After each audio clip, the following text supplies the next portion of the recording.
Life has this strange way of making you think everything is perfect, only to hit you with a harsh reality check. My name's Arthur, 36 years old, and a software engineer doing fairly well, or so I believed. I had a steady job, owned a house, and up until recently, what I thought was a happy marriage. I guess everyone starts these stories feeling like they've got it all figured out, and I was no different. I met Lily about 6 years ago at a tech law conference where I was a speaker. She's a lawyer, incredibly sharp, and honestly, I was no match for her intellect. The moment I saw her, she captivated me. The confidence, the way she commanded attention with just her words, it was intimidating, but in the best possible way. She seemed like everything I was looking for in a partner: smart, ambitious, and beautiful. When we started dating, it felt like we were the perfect power couple, her excelling in her career and me thriving in mine. We just clicked. I felt lucky, or at least, that's what I thought. 5 years into our marriage, life appeared stable. We were living what many would call the dream: good jobs, financial security, and a baby on the way. Lily was 8 months pregnant, and we were doing all the typical things you do when expecting your first child. I still remember us setting up the nursery, debating baby names, and laughing about how we'd manage those sleepless nights once the baby arrived. I was genuinely excited to be a dad, embracing the role of a family man, you know? But here's the thing, sometimes the biggest warning signs in life show up in the smallest moments. I noticed Lily had started acting differently, more distant. She spent more time on her phone, and when I asked who she was talking to, she'd smile and brush it off, saying it was just pregnancy nerves. That seemed to be her explanation for everything. She also started going out more, meeting up with old friends, or at least, that's what she claimed. I wanted to believe her, to think she was just stressed about the baby and that everything was fine between us, but deep down, something felt off. I remember one night when I brought it up casually. We were sitting on the couch, and she was, as usual, scrolling through her phone. I said, "Hey, you've been going out a lot lately, everything okay?" Not accusing her, just curious. She looked up and smiled, that smile I once loved but now can't stand thinking about. "It's just pregnancy stuff," she said. "I get anxious, and seeing friends helps." She said it so nonchalantly, as if that was supposed to put me at ease. I let it go, assuming I was just overthinking, but it kept gnawing at me. Looking back, that's probably where things started unraveling, even if I didn't realize it at the time. It's crazy how you can blind yourself to the signs. Because facing the truth feels too painful. We carried on with life, pretending everything was fine, and I convinced myself I was just being paranoid.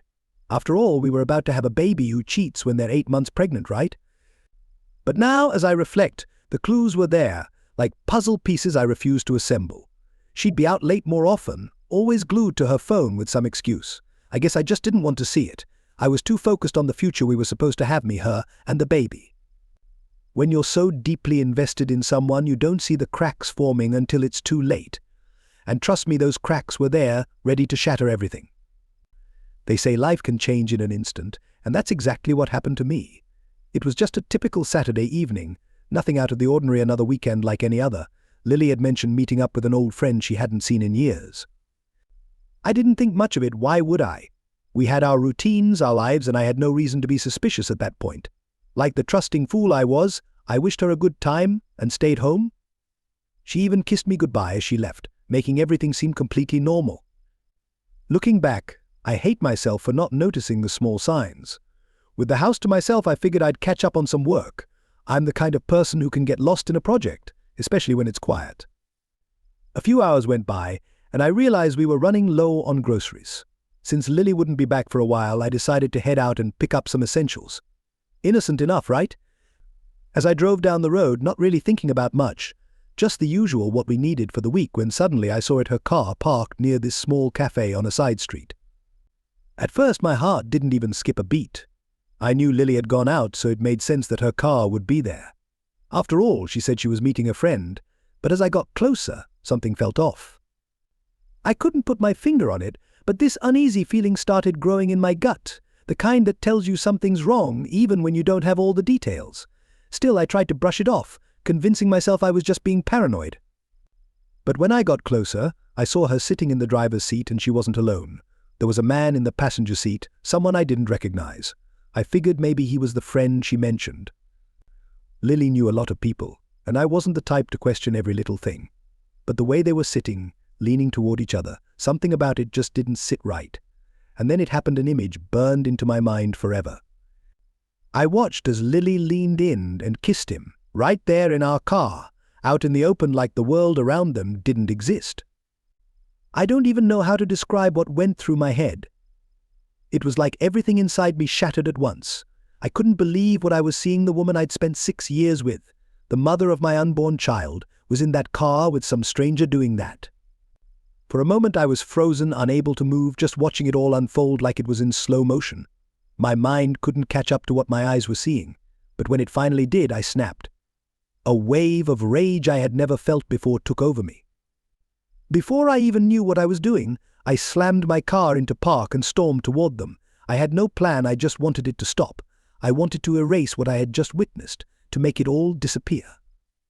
I yanked open the car door, and without thinking, I attacked him, fists flying, hitting him over and over. I didn't care who he was. I didn't care about the consequences. All I wanted was to hurt him. Maybe part of me wanted to hurt her too, but I couldn't. Her shocked expression was burned into my mind. Honestly, I didn't even hear the screaming until later. I was too focused on stopping the nightmare my life had suddenly become. I think she screamed at me to stop, or maybe she didn't. I can't remember. It was all a blur except for the pain, anger, and betrayal that were consuming me. I didn't stop until someone pulled me off of him. It all happened so fast, but at the same time it felt like an eternity. That's when I heard the sirens I can still hear in my head. They cut through the chaos, through the mess I had created. I didn't even realize how bad it had gotten until I felt hands dragging me away from the guy. I turned and saw 2 cops standing there. They must have witnessed the whole thing because I didn't get a chance to explain, not that I had any explanation. I was still in shock myself, trying to process what I had just seen. The guy, whoever he was, looked terrible. My fists had done their job. He was bleeding from his nose and mouth, holding his hands up like he was the victim. Maybe to the law he was, but to me he deserved every punch I threw. "Sir, back off," one of the officers shouted, his hand already on his gun as if I was some kind of threat. I guess in their eyes I was. They didn't waste any time. I was cuffed and shoved into the back of a police car before I could even gather my thoughts. As they pushed me into the seat, I caught one last glimpse of Lily. She was still sitting in the car, frozen, like she couldn't believe what had just happened. I wanted to scream at her, to demand an explanation, but the words wouldn't come. Not then. The only thing I felt was numbness. It was like my brain had shut down, refusing to process the reality I was now facing. The ride to the station was a blur. I kept replaying what I'd seen over and over in my head: my wife, my pregnant wife, with some stranger, and me beating him senseless. How did it come to this? Where had I gone wrong? Sitting in the holding cell, it finally hit me: my life was over. Everything I thought I knew, everything I believed in, had been a lie. The woman I loved, the one I thought I knew better than anyone, had betrayed me in the worst way possible. I felt sick. The anger hadn't faded. It was still there, bubbling just under the surface, but now it was mixed with something else, a deep, gut-wrenching sadness. It felt like I had lost everything in a single night. I don't know how long I sat there, staring at the walls, trying to make sense of it all. Time didn't matter. Nothing seemed to matter anymore. Eventually the door opened, and there she was, Lily. Tears streamed down her face, her makeup smeared from crying, but I wasn't moved. Not by the tears, not by the look of regret she was trying to show. She had always been a good actress when she wanted to be, but this time I could see through it. Or maybe I just didn't care anymore. "Arthur, please," she sobbed, stepping toward me as if she wanted to hug me. I flinched back, not wanting her anywhere near me. The sight of her made my stomach turn. "I'm so sorry. I don't know what I was thinking." I wanted to laugh. "You don't know what you were thinking," that's all she had to say after everything I'd just witnessed, after the humiliation and betrayal. But I didn't laugh. I just stared at her, my fists clenched at my sides, trying to control the storm of emotions tearing me apart. "It was a mistake, I swear," she continued, her voice trembling like she was the one who'd been wronged. "I don't know what came over me. It was the stress, the pregnancy. I wasn't in my right mind. Please, Arthur, you have to believe me. Believe you after what I had seen." I could still picture it in my mind, her with that man, doing something that was supposed to be between us, between a husband and wife, and she expected me to believe it was just stress, that she wasn't in her right mind. "You weren't in your right mind, Lily," I finally said, my voice low but full of anger. "You were in that car. You chose to do that. Don't you dare blame this on the pregnancy." She flinched at my words, her tears falling harder. But I didn't care. "Not anymore. I was done being the fool. I love you," she whispered, stepping closer again. "I made a mistake, but it doesn't change the fact that I love you. Please, Arthur, we can fix this. We can work through it. Don't throw everything away." I felt like I was losing my mind. How could she stand there, after everything she had done, and talk about love? About fixing things? Did she really think I was that weak, that blind? Did she honestly believe I could just forget what I'd seen and go back to the way things were? "Fix this," I repeated, my voice trembling with disbelief. "How do you fix that, Lily? How do you fix seeing your wife with another man doing something like that?" She had no response. All she could do was cry, beg, and come up with excuses. Every word she said only made me angrier. She tried telling me it was a one-time mistake, that she didn't know why she did it, but I wasn't buying any of it, not anymore. "Arthur, please," she pleaded. "We have a baby on the way. You can't leave us. I need you. We need you." And there it was, the emotional manipulation. She was using the baby as a shield, as if her being pregnant somehow meant I had to forgive her, like I owed her another chance because of the child she was carrying. But all I could think about was whether that baby was even mine. After what I saw, how could I be sure of anything? "I'm getting a DNA test," I stated bluntly, the words falling like a final judgment. "And if that baby isn't mine, we're done. Do you hear me, Lily? I'm done." Her face went pale. She hadn't expected that, and to be honest, neither had I. But I knew it was the truth. I couldn't go on without knowing, and if the baby wasn't mine, there was no coming back from this. "Arthur, no, please," she begged, reaching out for me. But I stepped away. I couldn't stand being near her, not after everything that had happened. "It was a mistake, you don't understand," she tried to explain, but I cut her off, my voice cold and distant. "I understand more than you think, Lily, and I'm done." I turned my back on her, ignoring her sobs and the way she crumpled into a chair, still begging for forgiveness. At that moment I realized something. It didn't matter how many excuses she made, how many times she cried or pleaded. The trust was gone, and without trust there was nothing left. I was done. Leaving the police station that night, I couldn't get the image of Lily out of my head, broken, crying, begging me to stay. But it didn't matter. Her tears, her apologies, her excuses, they meant nothing. I had made up my mind. I wasn't going to let her manipulate me into staying, not with her lies, and not with the pregnancy. The drive home felt surreal. My hands gripped the steering wheel so tightly that my knuckles turned white. I could feel the anger simmering beneath the surface, but more than that, there was a deep, gnawing pain, like a part of me had been ripped out and discarded. I had trusted her completely. I had given her everything, and in return she had betrayed me in the worst way imaginable. When I finally pulled into the driveway, I just sat there for a few minutes, staring at the house, our house, the one we had picked out together, where we had planned to raise our child. Now it felt like an empty shell, a hollow reminder of a life that no longer belonged to me. I couldn't bring myself to go inside, not yet.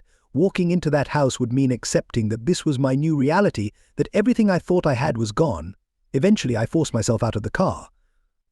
As I walked inside, the silence hit me like a heavy weight. No laughter, no warmth, just silence. I stood in the doorway, looking around at the life we had built together, and for the first time I felt completely alone.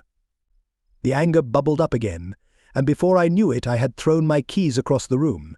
They hit the wall with a loud clang, but even that sound felt empty.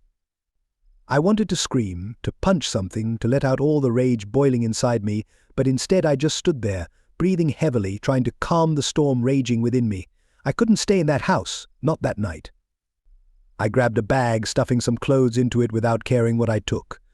I just needed to get out, to clear my head. I wasn't going to let her manipulate me. I wasn't going to let her use the baby as an excuse to make me stay, not after what she had done. As I drove to my friend Connor's place, her words replayed in my head, her begging, her desperate attempts to justify herself. She actually had the nerve to blame the pregnancy, as if the stress of carrying our child was a valid excuse for her betrayal. It made me sick. Connor was the only person I could think of to call. He had been my closest friend for years, and if anyone could help me figure out this mess, it was him. I wasn't looking for sympathy. I didn't need someone to pat me on the back and tell me it would all be okay. I needed someone who would help me figure out what to do next. When I arrived at his place, it was late, but he didn't hesitate to let me in. One look at my face and he knew something was seriously wrong. "Man, what the hell happened?" he asked, his voice filled with concern as he led me into the living room. I sat down on his couch, feeling the weight of everything crashing down on me. I hadn't even processed half of it yet, but the words just started pouring out. I told him everything about catching Lily with that guy, the fight, the arrest, and her pathetic excuses. By the time I finished, I could barely breathe. It felt like I had been holding it all in, and now that I was finally letting it out, the floodgates had opened. Connor sat there silently for a moment, letting it all sink in. Then he let out a low whistle. "Jesus, Arthur, I don't even know what to say." "That's seriously messed up." "Yeah," I muttered, rubbing my hands over my face. I don't know what to do, man. She's trying to use the baby to guilt me into staying, but I can't. I just can't." "You can't stay," he agreed, leaning back in his chair. "You can't trust her anymore. And without trust, what's left?" "Nothing," I croaked, my voice hoarse. "There's nothing left." We sat in silence for a while, the weight of the situation hanging over us. Connor wasn't the type to sugarcoat things, and that's exactly what I needed. I needed someone to give it to me straight, no matter how hard it was to hear. Finally, he spoke. "You need to get a DNA test," he said quietly, breaking the silence. "You need to know if the baby is even yours." The words hit me like a punch to the gut. I'd already thought about it, of course, but hearing it said aloud made it real. The idea that the child I had been preparing to raise, the one I'd been so eager to meet, might not even be mine, it was unbearable. I know I muttered quietly. "I've already told her I'm not staying until I know for sure." "And if the baby isn't yours?" Connor asked, his voice cautious, like he already knew what my answer would be. "Then I'm done." "I'm divorcing her." Connor nodded, but didn't respond for a while. When he spoke again, his voice was softer. "Arthur, I know this is hell for you, but whatever happens, you'll get through it. And if the baby is yours, well, we'll figure it out." I wanted to believe him, to trust that somehow I'd come out of this okay, but at that moment all I felt was the crushing weight of betrayal and uncertainty. My entire life had been turned upside down, and I had no idea what lay ahead. The next few days passed in a blur. I stayed at Connor's place, barely eating, barely sleeping, just waiting for the DNA test results. I didn't speak to Lily. She called constantly, leaving voicemail after voicemail, but I ignored them all. I couldn't deal with her not until I knew the truth. Every time my phone buzzed, my stomach twisted in knots. I was waiting for that one call, the one that would either shatter what was left of my life or leave me clinging to some last piece of normalcy. And then the call came. I'll never forget that day, the day all my worst fears were confirmed. You think you're ready for it mentally, emotionally. You think after all the sleepless nights, the endless replaying of horrible memories, and the weeks of silence between you and your wife, you'll be able to handle the truth, no matter what. But when it finally comes, it breaks you in ways you can't imagine. The call came early in the morning. I was still at Connor's, barely functioning by that point. We had been waiting for weeks, expecting the DNA test results any day, but each passing hour felt like an eternity. I thought I was prepared for whatever news came, but deep down I knew I wasn't. When the phone rang, my heart pounded in my chest. This was it, the moment everything would change again. Connor was still asleep, and I didn't wake him. I took the call quietly, standing in the kitchen, struggling to breathe as the lab technician's voice came through. "Mr. Arthur," the voice was calm, detached, like they were delivering any other piece of information. To them, it was just another job, another file. But to me, it was everything. Yes, I managed to say, though my voice sounded hoarse, like I'd been shouting for hours. "The DNA test results are in. Unfortunately, the results indicate that you are not the biological father of the child." That was it. A simple, clinical sentence, cold and emotionless. They had no idea those words were tearing my world apart. I couldn't speak. The phone slipped from my hand and hit the floor with a thud. I just stood there, staring at nothing. Those words repeating over and over in my head, "Not the father, not the father, not the father." It felt like the ground had vanished beneath me. Everything I had been preparing for, the excitement, the plans, the hope was gone. Just like that. It wasn't even anger in that moment, it was a deep, soul-crushing sadness that swallowed me whole. I felt hollow, like someone had carved out my insides, leaving me empty. I don't know how long I stood there, minutes, hours. Time didn't seem real anymore. Eventually, Connor came out, still groggy, but as soon as he saw me, he must have known. His whole demeanor changed. "Arthur?" he asked softly, stepping closer. I shook my head, unable to speak. Connor didn't ask any more questions, he just waited. Finally, after what felt like an eternity, I managed to say the words, "I'm not the father." There it was, the reality I had dreaded. The truth that Lily hadn't just taken my trust, but also my future as a father. The baby I had been so ready for wasn't mine. She had cheated on me, and now I had nothing left. Connor muttered a curse under his breath and wrapped an arm around my shoulders. He didn't say anything because, honestly, what could he say? What do you say to someone whose entire life has just crumbled in front of them? After the shock wore off, the anger returned, sharp and burning. I grabbed my phone and started listening to the voicemails Lily had left me over the last few days. I hadn't bothered before, but now I needed to hear what she had to say, if only to feed the fire burning inside me. Her voice filled the air as I pressed play. "Arthur, please call me. I know you're angry, but we need to talk. Please, for the baby's sake." Next message, "I'm sorry, okay? I'm so sorry, you can't just leave us like this. I made a mistake, but we can get through this. We have to, for our family." I felt sick. She had the audacity to keep talking about our family, like I was still part of it, like she hadn't already destroyed everything. I deleted each message, my hands shaking as I did it. All her voicemails were the same apologies, pleading meaningless words. She didn't even know the results yet. She had no idea that I was no longer tied to her or that baby. And when she found out, I couldn't even begin to imagine her reaction. But I didn't care. I was done. Later that day, she finally called. Her voice was panicked, filled with fear. "Arthur, did you get the results? Please talk to me." I stayed silent for a moment, letting her stew in her own anxiety. She deserved to feel every ounce of pain she had caused me. "Yeah," I said flatly, my voice void of any feeling. She hesitated, her breath catching. "Yes, yes, it's yours." I wanted to laugh, but all I felt was disgust. How could she even ask that after everything? "No, Lily," I said coldly, the finality in my tone unmistakable. "It's not mine." Her sharp gasp on the other end of the line told me everything I needed to know. She hadn't anticipated this. She genuinely believed I would still be tied to her, that I would stay even after everything. "Arthur, We're done," I interrupted, my voice steady. "I'm filing for divorce. There's nothing left to discuss." "Please," she sobbed, her voice breaking. "It was a mistake. I didn't mean for this to happen. We can still fix it." "Fix what, Lily?" I asked. "You slept with another man, got pregnant, and now you're trying to play the victim. There's nothing to fix. It's over." She kept crying, kept pleading, but I had already made up my mind. I hung up the phone, and for the first time in weeks, a strange calm washed over me. I was finally free from her deceit, her manipulation, and the life I had thought we were creating together.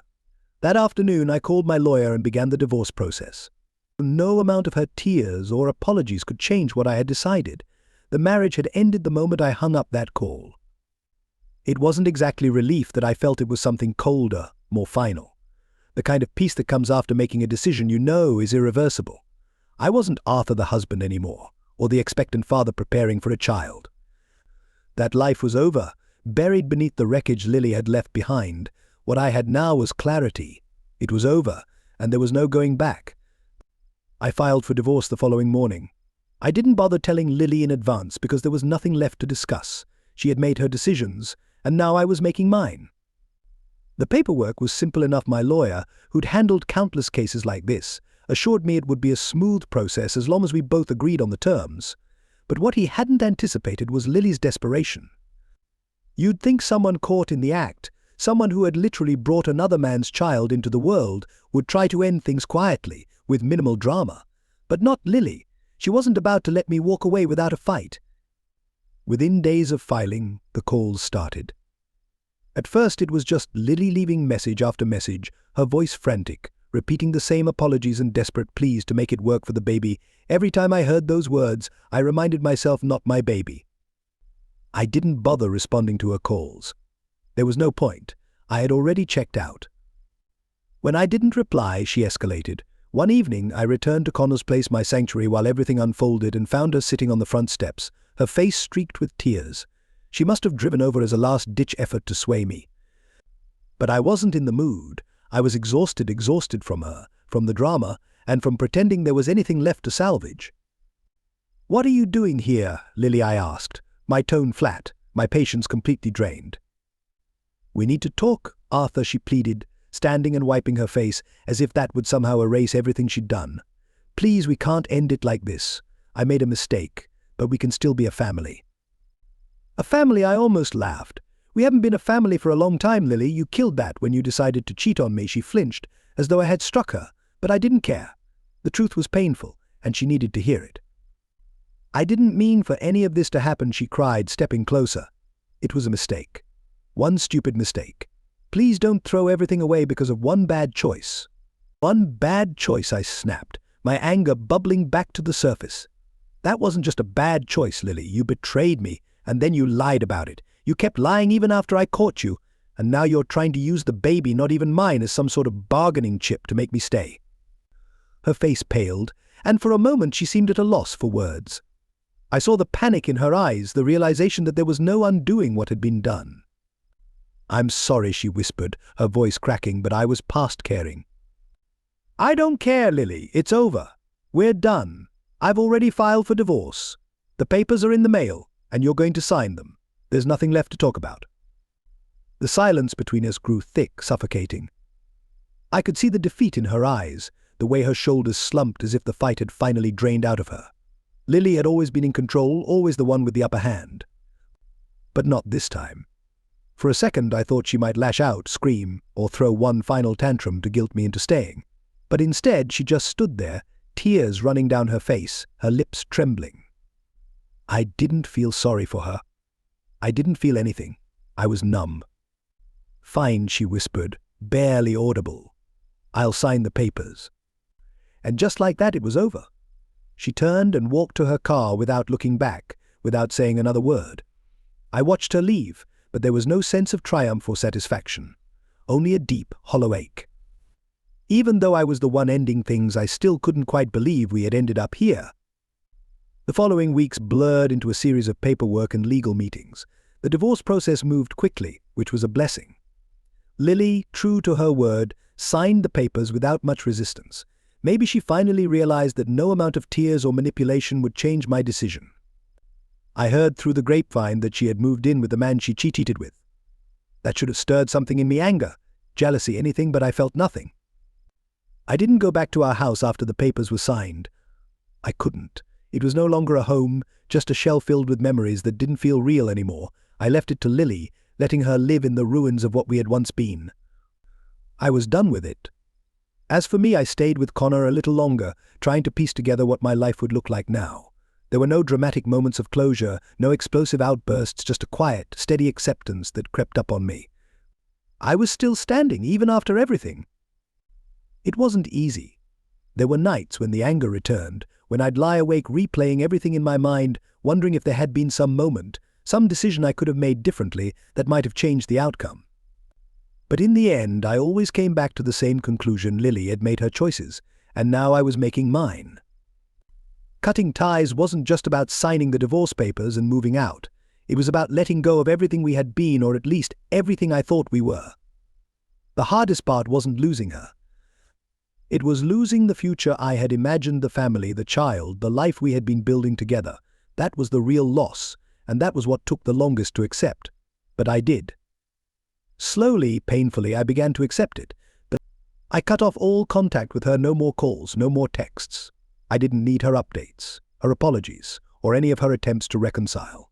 I needed nothing from her anymore. The last piece of the puzzle was the house. Once the divorce papers were finalized, I sold it. I wanted nothing to remind me of the life I was leaving behind. It was time to move on, even though I didn't yet know what that looked like. By the time the sale was complete, I felt like I had finally shut the door on that part of my life. I was free. I wish I could say that everything fell into place after the divorce, that I just moved on and life instantly improved, but that's not how things work. Healing doesn't happen overnight. Even after signing the papers and cutting all ties with Lily, I still felt like I was carrying the weight of it all. You can't just shake off the betrayal, the humiliation, or the anger. It lingers, no matter how hard you try to push it down. For the first few months, I was in survival mode, just going through the motions. I kept busy with work, trying not to think too much.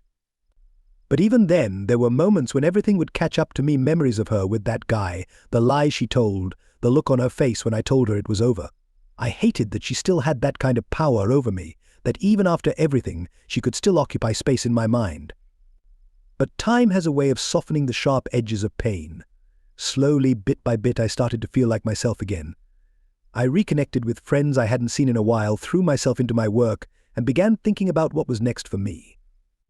I wasn't ready for anything serious, but I was ready to start living again on my own terms. Then, out of nowhere, I received some news about Lily. It came from a mutual friend, one of those people who somehow manages to stay connected to everyone, even after things fall apart. I hadn't asked for any updates, but there it was. "Hey man, did you hear about Lily?" The text read. I stared at my phone, a knot forming in my stomach. Part of me didn't want to know. I had worked so hard to move on and cut her out of my life, but curiosity got the better of me, and before I could stop myself, I replied, "No, what about her?" The response came quickly. "She's with that guy now, the one you caught her with, but get this, he's in jail for domestic violence. He's been beating her." For a moment, I couldn't believe what I was reading. I blinked, read the message, and felt a strange mix of emotions: anger, disgust, a twisted sense of irony. But mostly, I felt relief. You'd think that after everything, I'd feel some kind of satisfaction at the news, like the old saying, "What goes around comes around," and yes, part of me thought she deserved it after all the pain she caused, after the betrayal, after trying to manipulate me with the baby. She had ended up with someone far worse, and in a way it was poetic justice. But honestly, I didn't feel good about it. I didn't feel triumphant. I just felt sorry for her. Don't get me wrong, what she did to me was unforgivable. She destroyed our marriage, shattered my trust, and ruined the future we were supposed to have. But no one deserves to be in a relationship like that, to live in fear, or to be hurt by someone they love. I sat there for a while, processing the news, and realized something: I didn't care about Lily anymore. Not really. Her life, her choices, they were no longer my concern. She had made her bed, and now she had to lie in it. But it wasn't my job to feel anything about it, not anger, not pity, not revenge, nothing. I was free from all of it. That's when I knew I had truly moved on, when I could hear about Lily's life and feel nothing. I won't pretend the road to recovery was easy. It wasn't. Even after the divorce, even after hearing about Lily's mess of a life, it took time to rebuild myself. You don't just bounce back from that kind of betrayal. It leaves scars, deep ones, but those scars heal slowly but surely. I started to piece my life back together, one step at a time. I moved into a new place, not fancy, but mine. I focused on work, on my friends, and most importantly, on myself. For the first time in a long time, I wasn't thinking about anyone else's expectations or needs. It was just me figuring out what I wanted from life. People started asking if I was ready to date again. At first, I wasn't. The idea of trusting someone, of being vulnerable again, terrified me, but eventually something shifted. It wasn't a sudden realization, it was gradual. I started meeting new people, going out again, and slowly dipping my toes back into the world of relationships. And yeah, I met someone. It wasn't a dramatic love at first sight moment, it was slow, easy. I met her through friends. Her name's Claire. She's different from Lily in all the best ways: honest, kind, no games. It's been refreshing, to say the least. We're taking things slow. I'm not rushing into anything because I've learned my lesson about that. But for the first time in a long while, I'm excited about the future. I can picture myself happy again, building something new, something real. And that's not something I thought I'd ever feel after everything that happened. Looking back, I've realized that as devastating as Lily's betrayal was, it gave me a new outlook on life. It forced me to reevaluate everything, to see things as they really were. And yeah, it was hell, but in a strange way, it was also the thing that set me free.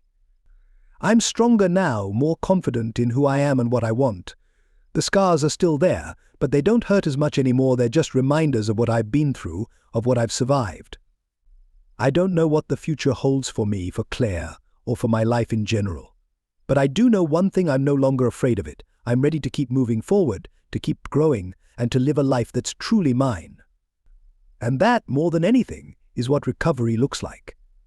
It's not about forgetting the past or pretending the pain never existed. It's about learning from those experiences and emerging stronger on the other side.